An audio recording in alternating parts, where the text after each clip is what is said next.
नमस्कार। बदली नहीं है नमस्कार। नमस्कार नमस्कार। शुभुची मो ऑडियो हाँ शुभुची। भाई शुभुची praise the lord. Praise the lord praise the lord. ସମସ୍ତଙ୍କୁ ନମସ୍କାର।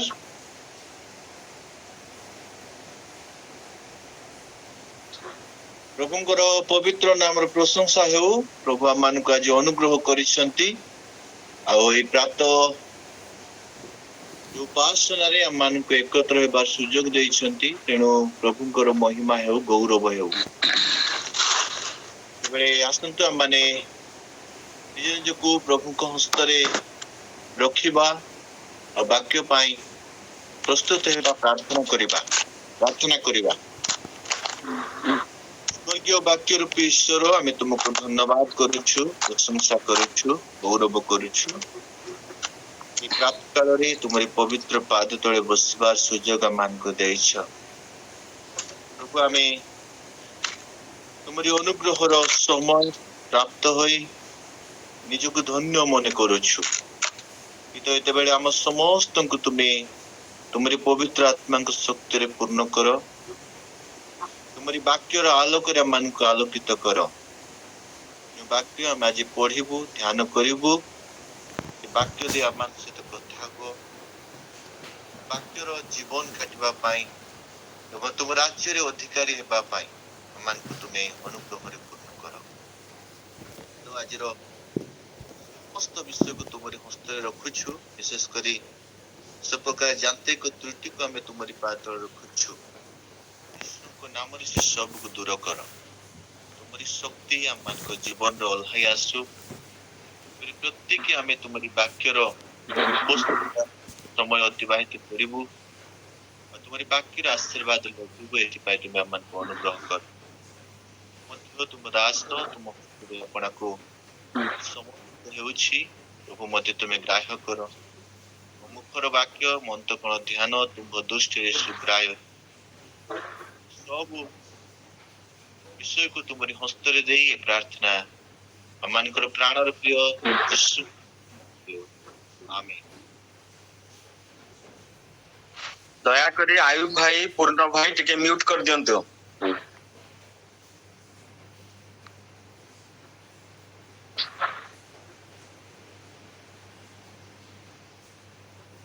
ଆସନ୍ତୁ ଏତେବେଳେ ଆମମାନେ ଈଶ୍ୱରଙ୍କର ବାକ୍ୟ ଅଳ୍ପ ସମୟ ଧ୍ୟାନ କରିବା। ମୁଁ ସମସ୍ତ ନିମନ୍ତେ ପଢିବା ପାଇଁ ଚାହେଁ। ଆଦି ପୁସ୍ତକ ତାର 5 ପର୍ବ 21 ପଦରୁ 24 ପଦ ପର୍ଯ୍ୟନ୍ତ। Genesis chapter 5 verses 21 to 24। ଏଠାରେ ପ୍ରକାର ଲେଖାଯାଏ, ଅନକ 65 ବର୍ଷ ବୟସରେ ମଥୁସେଲହକୁ ଜାତ କଲେ। ମଥୁସେଲହର ଜନ୍ମ ଉତ୍ତାରେ ଅନକ 300 ବର୍ଷ ପର୍ଯ୍ୟନ୍ତ ପରମେଶ୍ୱରଙ୍କ ସହିତ ଗମନାଗମନ କଲେ। ସେ ଆହୁରି ପୁତ୍ର କନ୍ୟା ମାନଙ୍କୁ ଜାତ କଲେ।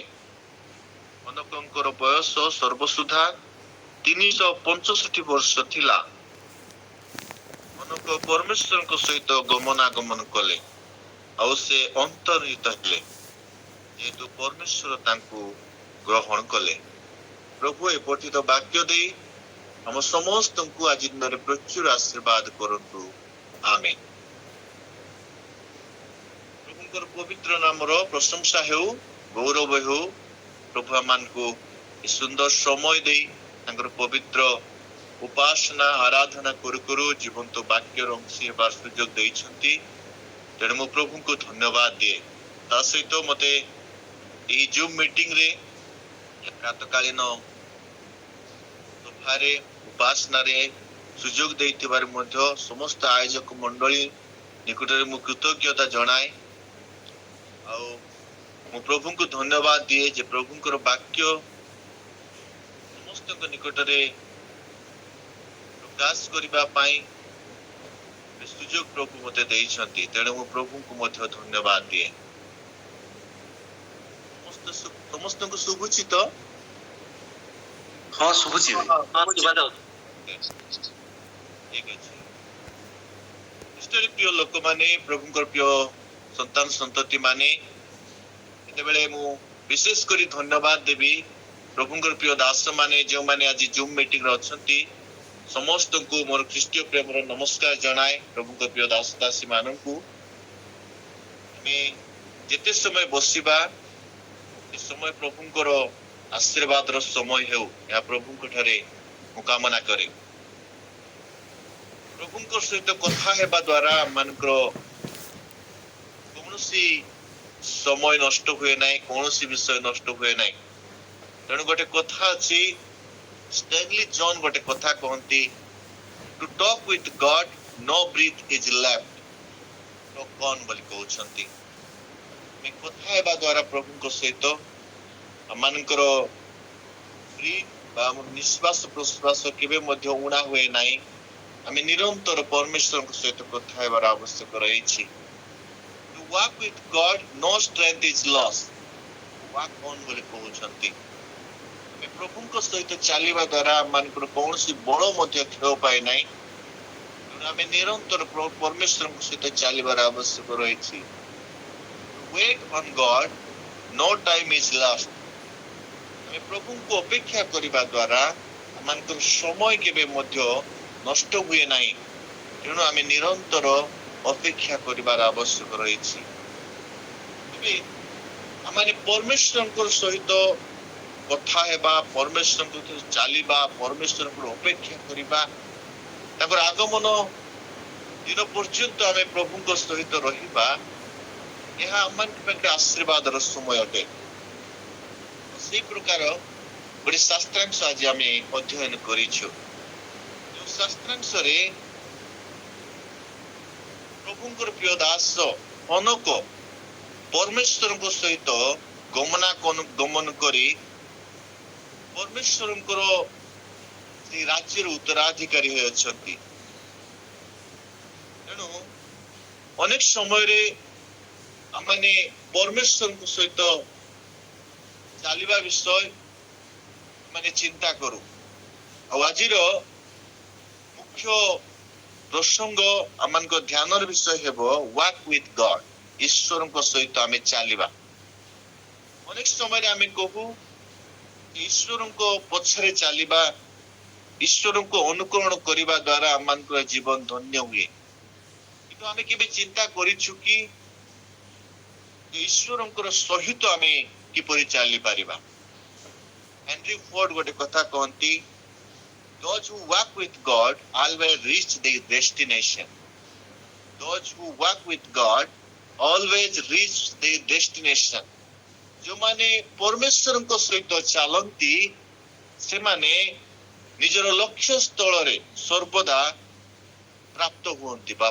पहुंचंती आमे परमेश्वर पछरे चलवा समय रे अनेक समय आम जीवन रे विभिन्न प्रकार चिंता गुड़िक आसी जाए जदि आम ईश्वर को आम लक्ष्य करी जदि आम न चलू तार अनेक समय भ्रष्ट हो जाऊ प्रभु सहित जदि आम चलू लक्ष्य भ्रष्ट से प्रकार प्रभुंकर सहित चली व्यक्ति विषय आज आम चिंता करने जाऊँ से व्यक्ति होती इनोस बा हनक हनक जो हिब्रू नेम अटे तार नार प्रकृत अर्थ होछि ट्रेन अर्थात तालीम प्राप्त अन्य अर्थ रे ताको तांकर नार अर्थ होछि भावड बोली कहबे अर्थात मानत जे परमेश्वरंकर सहित बंशीवार शिक्षा बंशीवार जो ट्रेनिंग से सब विषय से प्राप्त है परमेश्वर सहित से गृहित है 26 पर जेहेतु परमेश्वर तांको ग्रहण कले इंग्रजी बाइबल जदि आपण माने पढ़िबे सिटी सुंदर कथा लिखा जाए Enoch walked with God and he was not for God took him बोली कहउछथि ईश्वर तांको निज स्थान को नहीं गले तो यांको विषय रे जदि आमे देखू तांको विषय रे नेबा विषय जेतेबेला आमे चिंता करू तेबे ଏବ୍ରି ତାର 11 ପର୍ବ 5 ପଦରେ ତାଙ୍କର ବିଷୟରେ ପ୍ରକାଶ କରାଯାଏ ଆଉ ସେଠି ଲେଖାଯାଏ ସେ ଯେ ଈଶ୍ୱରଙ୍କର ସନ୍ତୋଷ ପାତ୍ର ଅନ୍ତର୍ନିହିତ ହେବା ପୂର୍ବେ ସେଥିର ସାକ୍ଷ୍ୟ ପ୍ରାପ୍ତ ହୋଇଥିଲେ। ପରମେଶ୍ୱରଙ୍କର ସନ୍ତୋଷ ପାତ୍ର ଜୀବନ ସେ କାଟିଛନ୍ତି ଆଉ ତେଣୁ ତାଙ୍କର ଜୀବନ ଆମ ପାଇଁ ଗୋଟେ ଆଦର୍ଶ ଅଟେ, ଆମମାନଙ୍କ ପାଇଁ ଗୋଟେ ଇନ୍ସପାୟାରେବଲ ଅଟେ। ତେଣୁ ତାଙ୍କର ଜୀବନର କଥାକୁ ଆମେ ଲକ୍ଷ୍ୟ କଲେ ଆମେ ଜାଣୁ ଯେ ସେ ପ୍ରାୟତଃ 365 ବର୍ଷ ବଞ୍ଚିଥିଲେ। ତାଙ୍କର ପିତାଙ୍କ ନାମ ଥିଲା ଜେରୋଦ ଆଉ ତାଙ୍କର ପୁଅ ଥିଲେ ମଥୁସେଲହ, ଯିଏକି ବାଇବେଲରେ ସବୁଠାରୁ ବେଶୀ ବର୍ଷ ବଞ୍ଚିବାର ସୌଭାଗ୍ୟ ପାଇଥିଲେ। ପ୍ରାୟତଃ ସେ 969 ବର୍ଷ ବଞ୍ଚିଥିବାର ବିଷୟ ବାଇବେଲ ଆମମାନଙ୍କୁ ପ୍ରକାଶ କରେ। ଆଉ ସେ ଯେତେବେଳେ ତାଙ୍କର ପୁଅ ମଥୁସେଲହକୁ ଜନ୍ମ ଦେଲେ, ଜାତ କଲେ, ସେତେବେଳେ ତାଙ୍କର ବୟସ ଥିଲା 65 ବର୍ଷ, 65 years old। ଆଉ ସେ ଲେଖାଯାଏ 300 ବର୍ଷ ପର୍ଯ୍ୟନ୍ତ ପରମେଶ୍ୱରଙ୍କ ସହିତ ଗମନାଗମନ କଲେ। 300 ବର୍ଷ ପରମେଶ୍ୱରଙ୍କ ସହିତ ବଞ୍ଚିବା, ପରମେଶ୍ୱରଙ୍କ ସହିତ ଚାଲିବା ଏତେ ସହଜ କଥା ନୁହେଁ। ଅନେକ ସମୟରେ ଆମମାନଙ୍କର ଜୀବନରେ 1 ଘଣ୍ଟା 2 ଘଣ୍ଟା ଆମେ ଯେତେବେଳେ ପ୍ରଭୁଙ୍କର ଉପସ୍ଥିତିରେ ଯାଉ, ପ୍ରଭୁଙ୍କର ସହିତ ସମୟ ବିତାଇବା ପାଇଁ ଚାହୁ, ଅନେକ ସମୟରେ ଆମମାନଙ୍କୁ ବୋରିଂ ଲାଗେ, ଅନେକ ସମୟରେ ଆମମାନେ ବିଭିନ୍ନ ପ୍ରକାର ଡିଷ୍ଟରବେନ୍ସ ଗୁଡିକର ଶିକାର ହଉ। କିନ୍ତୁ ଏ ବ୍ୟକ୍ତି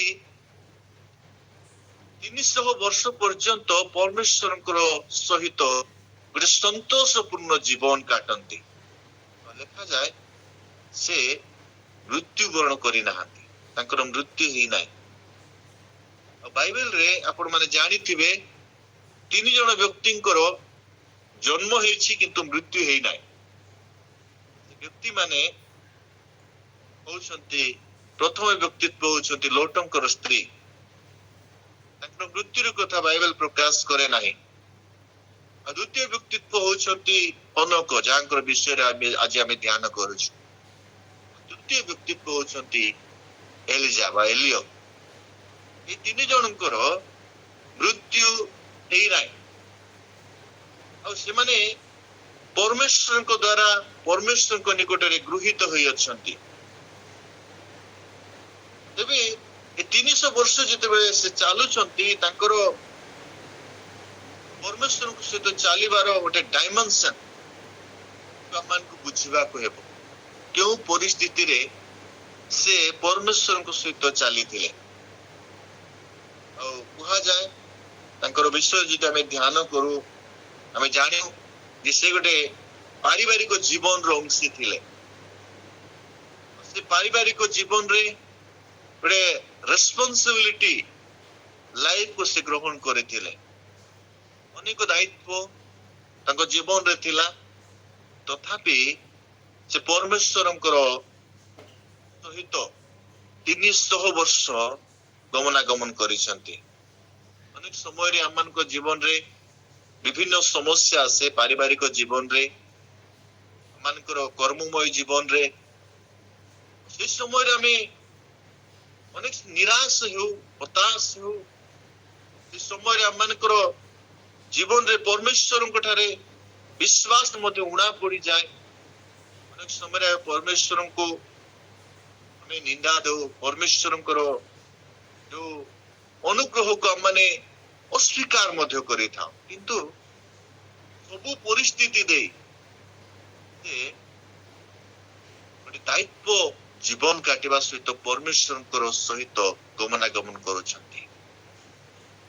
ସେ ଡାଇମେନସନ ଆମମାନଙ୍କ ପାଇଁ ମଧ୍ୟ ଅନେକ ସମୟରେ ଗୋଟେ ଗୁରୁତ୍ୱପୂର୍ଣ୍ଣ ବିଷୟ ଅଟେ। ଯଦି ଆମେ ତାଙ୍କର ଲାଇଫର ଦ୍ୱିତୀୟ କଥା ଆମେ ଚିନ୍ତା କରୁ, ସେଟା ହଉଛି ତାଙ୍କର କ୍ୱାଲିଟି, ଯେ କେଉଁ କ୍ୱାଲିଟି ସହିତ, କେଉଁ ଗୁଣ ସହିତ ସେ ପରମେଶ୍ୱରଙ୍କ ସହିତ ବଞ୍ଚୁଥିଲେ।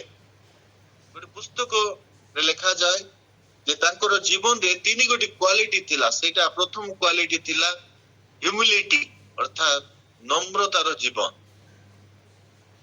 ଦ୍ୱିତୀୟ କ୍ୱାଲିଟି ଥିଲା ଫେଥଫୁଲନେସ ବିଶ୍ୱସ୍ତତାର ଜୀବନ। ଆଉ ତୃତୀୟ କ୍ୱାଲିଟି ଥିଲା ଲୟାଲଟି ଅର୍ଥାତ ଭକ୍ତିପୂର୍ଣ୍ଣ ଜୀବନ। ଏ ତିନି ଗୋଟି କ୍ୱାଲିଟି ଲାଇଫ ସହିତ ସେ ପ୍ରଭୁଙ୍କ ସହିତ ଚାଲୁଥିଲେ। এই ବିଷୟ ଅନେକ ପୁସ୍ତକରେ ତାଙ୍କର ବିଷୟରେ ବର୍ଣ୍ଣନା କରାଯାଏ। ତେବେ এই କ୍ୱାଲିଟି ଥିବା ସତ୍ତ୍ୱେ ଗୋଟେ ପରମେଶ୍ୱରଙ୍କ ସହିତ ଚାଲିବା ପ୍ରତ୍ୟେକଙ୍କ ପାଇଁ ଗୋଟେ ଚ୍ୟାଲେଞ୍ଜେବଲ ବିଷୟଟେ। ଆଉ ସେ ବିଷୟ ଆମମାନଙ୍କ ପାଇଁ ଗୋଟେ ଗୁରୁତ୍ୱପୂର୍ଣ୍ଣ ବିଷୟ। ଆଉ ମୁଁ ଆଜି ଆପଣମାନଙ୍କ ନିକଟରେ ପରମେଶ୍ୱରଙ୍କ ନିକଟରେ ପରମେଶ୍ୱରଙ୍କର ସହିତ ଚାଲିବାର ବିଷୟ ପାଇଁ ଏଇ ଯୋଉ 7 ଗୋଟି ଡିମାଣ୍ଡ ଅଛି, ଦାବି ଅଛି, ସେ ବିଷୟକୁ ଆପଣମାନଙ୍କ ନିକଟରେ ପ୍ରକାଶ କରିବା ପାଇଁ ଇଚ୍ଛା କରେ। 7 ଗୋଟି ବିଷୟକୁ ଯଦି ଆମେ ଧ୍ୟାନ ଦେଉ ତାହେଲେ ଆମମାନେ ମଧ୍ୟ ସବୁ ପରିସ୍ଥିତିରେ ଆମେ ଈଶ୍ୱରଙ୍କ ସହିତ ଆମେ ଚାଲିପାରିବା। ଆଉ ଆମମାନଙ୍କର ଡେଷ୍ଟିନେସନରେ ଆମମାନେ ପହଞ୍ଚି ପାରିବା। 7 ଗୋଟି ବିଷୟ ମୁଁ ଆପଣମାନଙ୍କ ନିକଟରେ ରଖିବା ପାଇଁ ଚାହେଁ। ପ୍ରଥମ ବିଷୟ ହେଉଛି working relationship demand that first thing is involvement। ଜଡ଼ିତ ଅବସ୍ଥା। ଯଦି କୌଣସି ବ୍ୟକ୍ତି ବିଶେଷ ମାନଙ୍କ ସହିତ ଯଦି ଆମେ ଚାଲିବା ପାଇଁ ଇଚ୍ଛା କରୁ ସେମାନଙ୍କ ସହିତ ପ୍ରଥମରେ ଜଡ଼ିତ ହେବାର ଆବଶ୍ୟକ ରହିଛି। ସେମାନଙ୍କ ସହିତ ପ୍ରଥମରେ ଇଣ୍ଟ୍ରୋଡ୍ୟୁସ ହେବାର ଆବଶ୍ୟକ ରହିଛି। ନହେଲେ ଆମେ ଗୋଟେ ନୂଆ ଲୋକ ସହିତ କେବେ ମଧ୍ୟ ଚାଲିପାରିବା ନାହିଁ। ନୂଆ ଲୋକ ସହିତ ଆମେ କେବେ ମଧ୍ୟ ଚାଲିପାରିବା ନାହିଁ। ତେଣୁ ପ୍ରଥମ ବିଷୟ ଇନଭଲଭମେଣ୍ଟର ଆବଶ୍ୟକ ରହିଛି। ଆଉ ସେ ଇନଭଲଭମେଣ୍ଟ ଗୋଟେ ଆନ୍ତରିକତାର ଇନଭଲଭମେଣ୍ଟ ହେବା ଆବଶ୍ୟକ। ତେଣୁ ବାକ୍ୟରେ ଲେଖାଯାଏ କଲୋସିୟ ତାର 3 ପର୍ବର 23 ପଦରେ ତୁମାନେ ଯାହା କିଛି କର ପ୍ରଭୁଙ୍କ ନିମନ୍ତେ କଲା ପରି ଅନ୍ତର ସହ ତାହା କର, ମନୁଷ୍ୟ ନିମନ୍ତେ କଲା ପରି କର ନାହିଁ। ତ ପରମେଶ୍ୱରଙ୍କ ସହିତ ଯଦି ଆମକୁ ଯଦି ଚାଲିବାର ଅଛି, ଆମର ଡେଷ୍ଟିନେସନରେ ପହଞ୍ଚିବାର ଅଛି, ଆମମାନଙ୍କୁ ଅନ୍ତର ସହକାରେ ତାଙ୍କ ସହିତ ଜଡ଼ିତ ହେବାକୁ ହେବ, ତାଙ୍କ ସହିତ ସମ୍ପର୍କ ବାନ୍ଧିବାକୁ ହେବ। এই কথাକୁ ଏଠି ପ୍ରକାଶ କରାଯାଏ। ଦ୍ୱିତୀୟ ବିଷୟ ମାନେ ଯଦି ଆମେ ୱାର୍କିଂ ରିଲେସନସିପରେ ଆମେ ଚିନ୍ତା କରୁ ତାହା ହେଉଛି କମ୍ପାନିଅନସିପ, ସଙ୍ଗ ବା ସହଚରିତା ବୋଲି ଯାହାକୁ କୁହାଯାଏ। ମାନେ ଗୋଟେ ସଙ୍ଗର ଆବଶ୍ୟକ ରହିଛି। ତାଙ୍କର ସହିତ ସାଥୀ ହେବାର ଆବଶ୍ୟକ ରହିଛି। ସହଚରିତା ସାଙ୍ଗରେ ଚାଲିବାର ହେବାର ଅଛି। ସେଥିପାଇଁ ଯୋହନ ତାର 15 ପର୍ବ 4 ପଦରେ ଲେଖାଯାଏ ତୁମ୍ଭେ ମାନେ ମୋ ଠାରେ ରୁହ, ସେଥିରେ ମୁଁ ତୁମ୍ଭ ମାନଙ୍କ ଠାରେ ରହିବି। ଯଦି ଆମେ ତାଙ୍କ ସହିତ ରହିବା ନାହିଁ, ସେ ଆମମାନଙ୍କ ସହିତ ଚାଲିବା ପାଇଁ କେବେ ଇଚ୍ଛା କରନ୍ତି। ପୃଥିବୀରେ ଅନେକ ଲୋକମାନେ ଅଛନ୍ତି। ପରମେଶ୍ୱର ଯଦି ଆମମାନେ ତାଙ୍କୁ ଯଦି ପ୍ରାୟୋରିଟି ଦଉ, ସେ ଆମମାନଙ୍କୁ ମଧ୍ୟ ପ୍ରାୟୋରିଟି ଦିଅ। ତେଣୁ ତାଙ୍କ ସହିତ ରହିବା, ତାଙ୍କ ସହିତ ସଙ୍ଗ ଧରିବା ଆମମାନଙ୍କର ଜୀବନର ବହୁତ ଗୁରୁତ୍ୱପୂର୍ଣ୍ଣ ବିଷୟ। ଯଦି ଆପଣ ମାନେ ଯୋହନ ତାର 15 ପର୍ବର 7 ପଦ ପଢିବେ, ସେଠି ଲେଖାଯାଏ ଯଦି ତୁମେ ମାନେ ମୋ ଠାରେ ରୁହ ଆଉ ମୋହର ବାକ୍ୟ ତୁମମାନଙ୍କ ଠାରେ ରହେ, ତାହେଲେ ଯେକୌଣସି ବିଷୟ ଇଚ୍ଛା କର ତାହା ମାଗ ଆଉ ତୁମମାନଙ୍କ ନିମନ୍ତେ ତାହା ସାଧିତ ହେବ। ଆମେ ଅନେକ ବିଷୟ ଆମେ ପାଇପାରୁ ଯଦି ଆମେ ତାଙ୍କର ସଙ୍ଗ ଧରୁ, ତାଙ୍କ ସହିତ ଆମେ ଯଦି ସହଚରିତା ଆମେ ହଉ। ତେଣୁ ଆମମାନଙ୍କ ଜୀବନରେ ପରମେଶ୍ୱରଙ୍କ ସହିତ ଚାଲିବା ପାଇଁ ହେଲେ ତାଙ୍କ ସହିତ ରହିବାର ଆବଶ୍ୟକ ରହିଛି। ଗୋଟେ ଦିନ ନୁହେଁ, ଗୋଟେ ଘଣ୍ଟା ନୁହେଁ, 2 ଦିନ ନୁହେଁ। ମୁଁ କାଲି ଶୁଣୁଥିଲି ଆଜ୍ଞାଙ୍କ ଠାରୁ, ବୀରେନ୍ଦ୍ର ଆଜ୍ଞାଙ୍କ ଠାରୁ ଯେ ଏଇ ପ୍ରୋଗ୍ରାମ ପାଖାପାଖି 2 ବର୍ଷ ହେଲା ଚାଲୁଛି।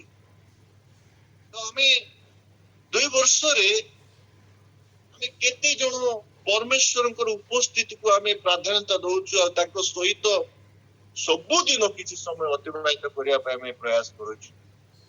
डेली लाइफ रे आम परमेश्वर सहित रही केते तत्पर अच्छु। पर्सनल डिवोशन पर्सनल टॉक आम परमेश्वर सहित कि प्रकार भाव में करुँ। जीवन रो द्वितीय विषय।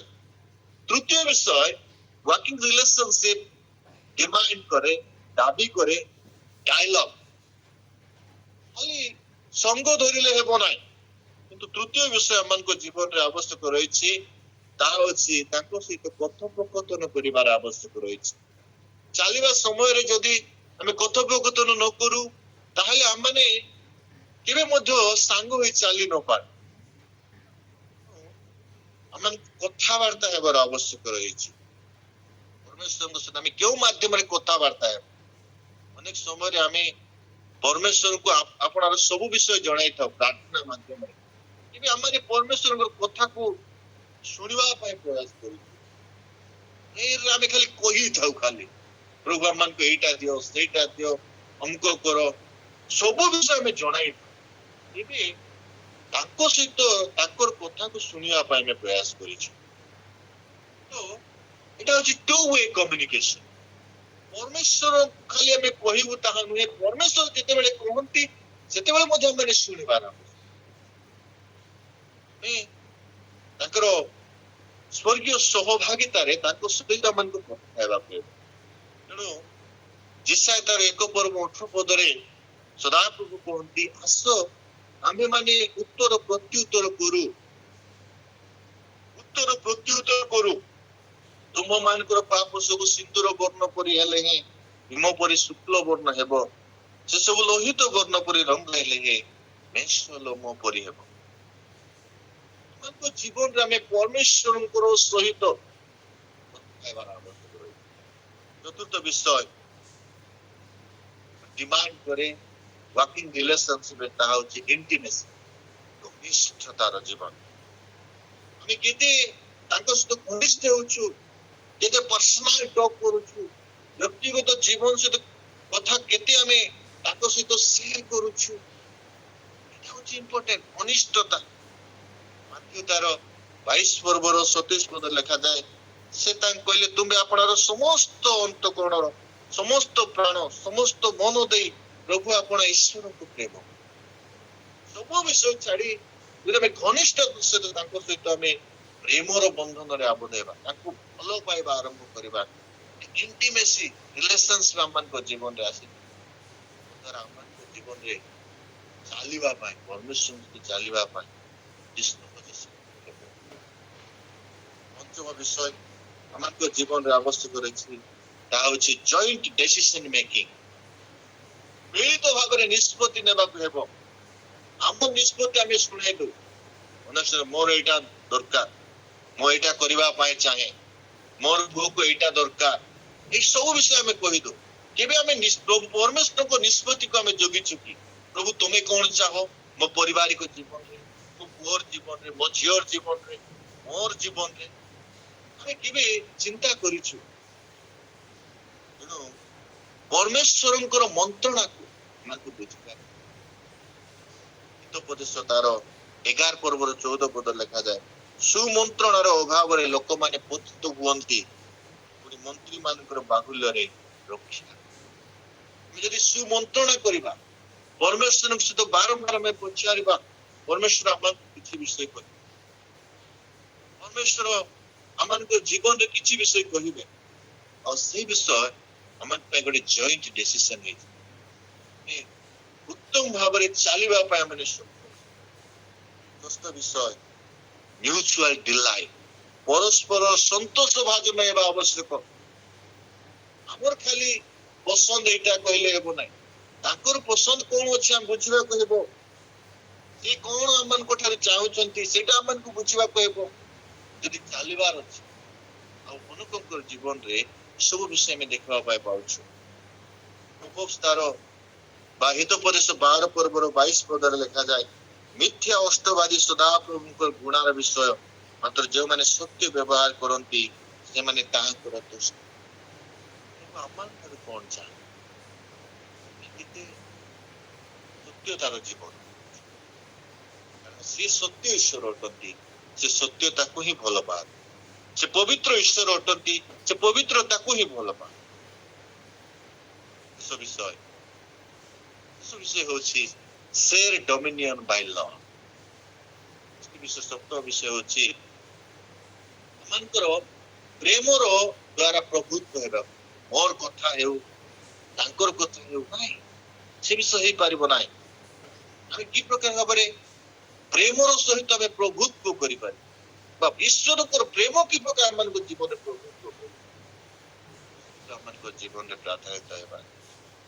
କଲୋସ୍ୟ 3 ପର୍ବର ତାର 14 ପଦରେ ଲେଖାଯାଏ, ଏ ସମସ୍ତ ଉପରେ ପ୍ରେମକୁ ପରିଧାନ କର, ଏହା ସିଦ୍ଧ ଅବସ୍ଥାର ଅବଧି। ଆମମାନଙ୍କ ଲାଇଫରେ ଯଦି ପ୍ରେମ ନାହିଁ, ପରମେଶ୍ୱରଙ୍କ ପ୍ରତି ଆମମାନଙ୍କର ଅନୁରକ୍ତି ନାହିଁ, ପରମେଶ୍ୱରଙ୍କ ପ୍ରତି ଆମମାନଙ୍କର ଆକର୍ଷଣ ନାହିଁ, ସେ ଆମମାନଙ୍କର କି ପ୍ରକାର ଭାବରେ ଆମେ ତାଙ୍କ ସହିତ ଚାଲିପାରିବୁ। ଜୀବନରେ ଏ 7 ଗୋଟି ଦାବି ଚାଲିବା ସମୟରେ ଆମମାନଙ୍କୁ ପ୍ରଭୁ ଡିମାଣ୍ଡ କରେ। ଆଜି ଆମମାନଙ୍କ ଜୀବନରେ 3 ଗୋଟି ବିଷୟ ଗୁରୁତ୍ୱପୂର୍ଣ୍ଣ ବିଷୟ।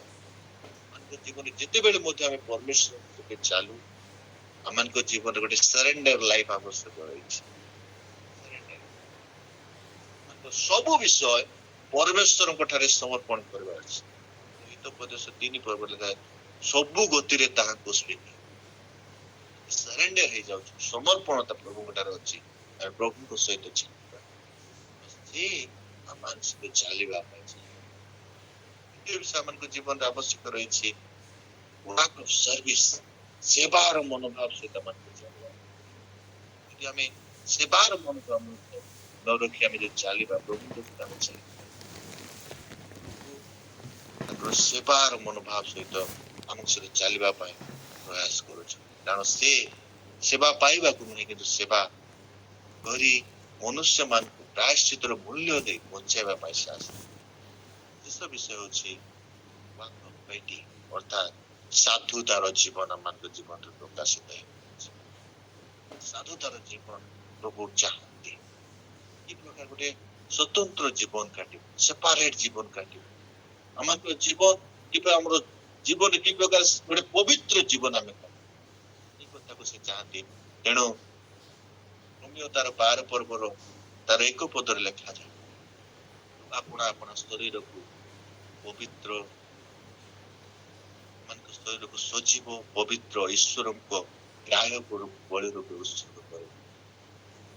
ସାଧୁତାର ଜୀବନ ଆମ ଜୀବନରେ ପ୍ରକାଶ ଆସୁ। ଆଜି ପ୍ରଭୁ ଆମମାନଙ୍କୁ ଅନୁଗ୍ରହ କରନ୍ତୁ, ଆମେ ପ୍ରଭୁଙ୍କ ସହିତ ଚାଲିବା। ଯୋଉ ପରିସ୍ଥିତିରେ ଆମେ ଚାଲିବା, ଯଦି ଜଗତ ଆମମାନଙ୍କୁ ଗ୍ରାସ କରୁଛି, ତାହେଲେ ଆମେ ଈଶ୍ୱରଙ୍କ ସହିତ ଚାଲିବା ଆମ ପାଇଁ ସହଜ ସାଧ୍ୟ ନୁହେଁ। ଡିଏଲ ମୋଦି ଗୋଟେ କଥା କୁହନ୍ତି, if I walk with God, I cannot walk with God. ମୁଁ ଯଦି ଜଗତ ସହିତ ଚାଲିବି, ମୁଁ ଈଶ୍ୱରଙ୍କ ସହିତ ଚାଲିପାରିବି। ଯଦି ମୁଁ ଈଶ୍ୱରଙ୍କ ସହିତ ଚାଲିବି, ଜଗତ ମୋ ସହିତ ଚାଲିବ। ପ୍ରଭୁ ଏ ବାକ୍ୟ ଦେଇ ଆମ ସମସ୍ତଙ୍କୁ ଅନୁଗ୍ରହ କରନ୍ତୁ, ଆଶୀର୍ବାଦ କରନ୍ତୁ ଏବଂ ପ୍ରଭୁଙ୍କ ସହିତ ଅଧିକରୁ ଅଧିକ ସମୟ ନିରନ୍ତର ଚାଲି ପ୍ରଭୁଙ୍କର ସକଳ ଆଶୀର୍ବାଦର ଅଂଶ ହେବା ପାଇଁ, ଆମମାନଙ୍କର ଡେଷ୍ଟିନେସନରେ ପହଞ୍ଚିବା ପାଇଁ ପ୍ରତ୍ୟେକଙ୍କୁ, ଆମ ସମସ୍ତଙ୍କୁ ଅନୁଗ୍ରହରେ ପୂର୍ଣ୍ଣ କରନ୍ତୁ। Hallelujah.